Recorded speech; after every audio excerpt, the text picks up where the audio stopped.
स्वामींच्याकडून कौल कसा घ्यायचा, स्वामींना आपला प्रश्न कसा विचारायचा आणि त्याचं उत्तर काय येईल, ते रिअल असतं का, किंवा आपण कशा प्रकारे केलं तर ते खरोखर स्वामीच आपल्याला देतात उत्तर, तर आपण नुसत्या चिठ्ठ्या टाकून कौल घेतो तर ते कितपत योग्य आहे, ह्याची संपूर्ण माहिती आजच्या आपल्या व्हिडिओमध्ये असली जाणार आहे. अवधूत चिंतन श्री गुरुदेव दत्त श्री स्वामी समर्थ. जय जय स्वामी समर्थ. बघा, आपण कोणतंही मोठं कार्य करत असतो तेव्हा मन खचवतं की हे करतोय ते योग्य आहे का, किंवा हे सक्सेस होईल का, किंवा मी म्हणजे रिस्क आहे. आपण मग बामणांच्याकडे जातो किंवा काही आपल्या असतं बघा, आपण अंधश्रद्धेकडे वळत असतो, तिकडे बघत असतो. कशाला आणि कशासाठी हे खर्च करताय? आपल्या घरी एवढे मोठे नायक बसलेत, ब्रह्मांड नायक आहेत, तिथे विचारा प्रश्न, तेच उत्तर देणार आहेत. मग आता हे ते उत्तर कसे देतात? तर बघा, समप्रमाणात कागद घ्यायचा, शक्यतो पिवळा घ्या, लाल घ्या पांढरापेक्षा, आणि नसेल तर पांढरा घेतला तरी त्यावेळेस पण काही नाही, अडीअडचणीला आपण पांढरा आपल्या घरात शिल्लक असतो, पण शक्यतो पिवळा कागद घ्यायचा. अशा प्रकारे समप्रमाणात चौकोन कापा. त्याच्यानंतर वरती श्री स्वामी समर्थ, श्री स्वामी समर्थ लिहायचा. हा प्रश्न आहे, एक आकडा नाही आहे बरं का, हे दोन्हीकडं हे प्रश्न असतात. मी प्रश्नचिन्ह केले. तर हा प्रश्न काय, आता मी सांगते. मी नवीन माझा उद्योग व्यवसाय चालू करणार आहे, तो अयोग्य असेल की योग्य असेल, खाली असं लिहिलेले. लय मोठा आपण प्रश्न विचारू शकत नाही आणि एका वेळेस एकच प्रश्न विचारायचा, प्रश्नांची लाईन मांडायची नाही, आणि आठवड्याला कौल घ्यायचा नाही, 6 महिन्यातून 3 महिन्यातून एकदा घ्या. तर हा प्रश्न मांडा की मी नवीन उद्योग व्यवसाय, म्हणजे माझा सांगते कॉमन म्हणून प्रश्न, मला उद्योग व्यवसाय टाकायचा आहे, तो अयोग्य असेल, इकडे पण मला उद्योग व्यवसाय टाकायचा आहे, तो योग्य, बरोबर. दोन्ही प्रश्न वरती श्री स्वामी समर्थ लिहिलं. ह्याच्यावर मी पूजा केली का नाही अजून, हे असंच ठेवायचं स्वामींच्या पुढे.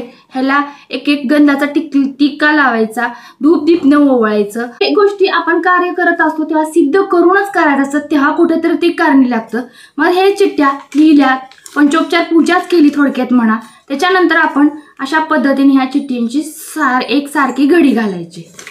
बघा, एकसारखी घडी घातल्यानंतर पंचोपचार पूजा केल्यानंतर एक माळ स्वामी महाराजांचा ह्याच्यावर जप करायचा, एक माळ गायत्री मंत्राचा, किंवा 24 वेळा गायत्री मंत्र, 24 वेळा विष्णू गायत्री मंत्र, 24 वेळा कुबेर मंत्र आणि 24 वेळा लक्ष्मी गायत्री मंत्र. मंत्र कोणते कोणते आहेत ते पहा, ते करा.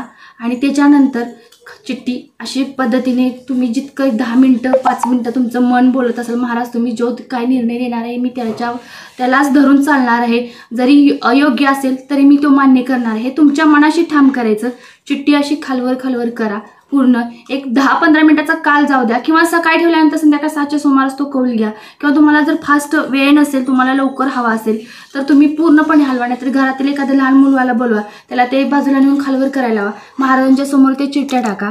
सेवा केलेली आहे, 2 मिनिट 1 सेकंद तरी शांत राहा, तुमची इच्छा आणि मागा, महाराज माझ्यासाठी तुम्ही योग्य असेल तोच कौल द्या. आणि त्याच्यानंतर बघा, मी अशी चिठ्ठी उचलली.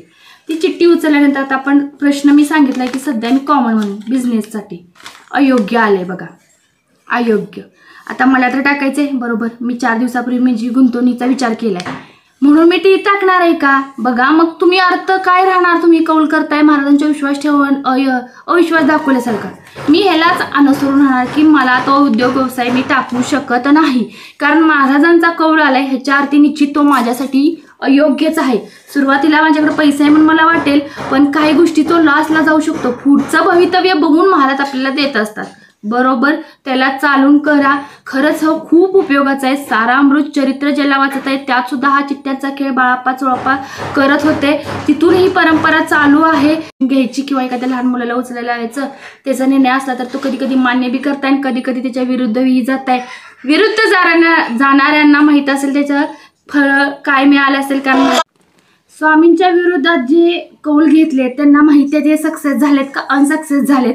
त्यामुळे आपला विश्वास प्रबळ पाहिजे महाराजांच्या सेवेवर, आणि महाराजांच्यावर जेवढा विश्वास आपला असतो तेवढा जे आपण त्यांच्याकडून काही गोष्टी करणार आहोत त्याच्यावर पण तेवढाच ठेवायचं. योग्य आलं तर खरंच ते आपल्यासाठी योग्य असेल, अयोग्य आलं तर खरंच ते आपल्यासाठी अयोग्य आहे म्हणून मनात कुठेतरी कचवायचं नाहीये. कारण थँक्स मानायचं, आभार मानायचं महाराजांचं, कारण माझा काहीतरी मोठं विपरीत परिणाम घडणार होता. माझ्या सेवेमुळे मला ही बुद्धी बुद्धी सुचली आणि मी हे केलं तुमच्याकडून कौल घेऊन, आणि पुढे मला जो काही धोका येणार तर तो तुम्ही आत्ताच सावध केलं, हे मानायचं, महाराजांचा आभार मानून उलट आपलं आहे ते रुटीन चालू करायचं. पुढे काहीतरी तुमच्या बाबतीत चांगलं होणार आहे म्हणूनच महाराजांनी आज तुमच्यासाठी हा निर्णय घेतलेला आहे म्हणून तो मान्य करायचा.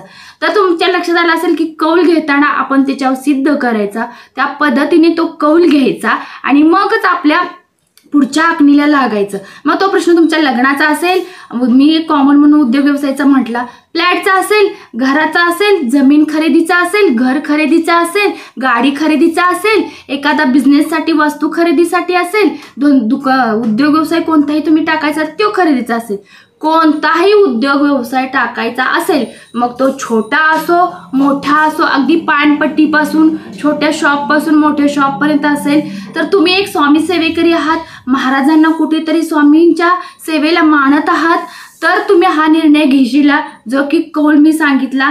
कौल तुम्हाला खरोखर परत सांगते, पिवळा कागद खरंच उत्कृष्ट असतो.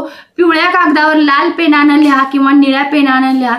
लिहायच्या अगोदर वरती श्री स्वामी समर्थ आला पाहिजे, छोटासा तुमचा प्रश्न आला पाहिजे, खाली योग्य की अयोग्य, एका अयोग्य, अशा पद्धतीने लिहा आणि अशा पद्धतीने महाराजांचा कौल घ्या आणि कौल तो प्रामाणिकपणे स्वीकार करा. योग्य आला तर तुम्ही काहीतरी आखणी केलेलीच असते आठवड्यात, तुमच्या आखणीनुसार चाला. तिथेही काहीतरी प्रॉब्लेम्स आले, समजा महाराजांचा कौल योग्य म्हणून आलाय परंतु काही करताना अजून तुम्हाला प्रॉब्लेम्स आले तर त्या बाबतीत सुद्धा तुम्ही कौल घेऊ शकताय. बघा तिथे सुद्धा महाराजांना विचारा की तुमच्या कौलनुसार मी चालत आहे आणि एखादा माझा प्रॉब्लेम्स आले तर ह्याला कारण काय असेल. तुम्हाला माहितच असतं पुढं की कोणतरी म्हणजे आडफटा आलेलं असतं, ही व्यक्तीचं काय योग्य अयोग्य तो तुमचा प्रश्न असेल तो मांडा. महाराज तिथूनही तुम्हाला बाहेर काढतील. पदोपदी महाराज साथ देतात, पदोपदी वाईट कृत्यातून महाराज बाहेर काढतात. जर तुम्ही स्वामींची सेवा करत असाल तरच, नित्य सेवा जर करत असाल तर महाराज साथ देतील. तुम्ही सेवेकरीच नाहात, सेवाच करत नाही, फक्त जेव्हा आडाल तेव्हाच महाराजांच्याकडे धावताय, तर प्रत्येक वेळी महाराज कसे तुम्हाला साथ देतील सांगा बरं. सेवा जर आपण थोडे तरी नामस्मरणाची जरी सेवा करत असलो तरी महाराज ते आपल्याला पुण्यही देत असतात. म्हणून आपल्याकडून रोजच्या रोज नित्यनेमानं नित्य सेवा झाली पाहिजे. नित्य सेवेला फार वेळ लागत नाहीये, बाहेरकीच्या सेवांना वेळ लागतो, ते तुमच्या कामकाजावर तुम्ही काढाल महाराजांच्यासाठी, त्याच्यावर राहील, पण निदान नित्य सेवा तरी महाराजांच्यासाठी केलीच पाहिजे. आणि कोणीही महाराजांसाठी करत नाही, ते आपल्या स्वार्थासाठीच करत असतो, आपल्या मुलांसाठी, आपल्या पतीसाठी, आपल्या आई वडिलांसाठी, भावासाठी, बहिणीसाठी, सासू सासऱ्यांसाठी, दीर नणंद जाऊ ह्यांच्यासाठी करत असतो. बघा म्हणजे ह्यात प्रत्येक ठिकाणी स्वार्थच असतो, कोणीही महाराजांसाठी करत नाहीये. मग तो तरी निदान करा आणि तुमचं यशस्वी मार्गाला लागा. महाराज नेहमी तुमची साथ देणार, तुमच्यावर कोणताही वाईट प्रसंग येणार नाही, हे मी खात्रीने सांगते. असो तुम्ही आपल्या चॅनलवर नवीन असाल तर चॅनल लाईक करा, सबस्क्राईब करा, शेअर करा, छोटीशी श्री स्वामी समर्थ कमेंट करा.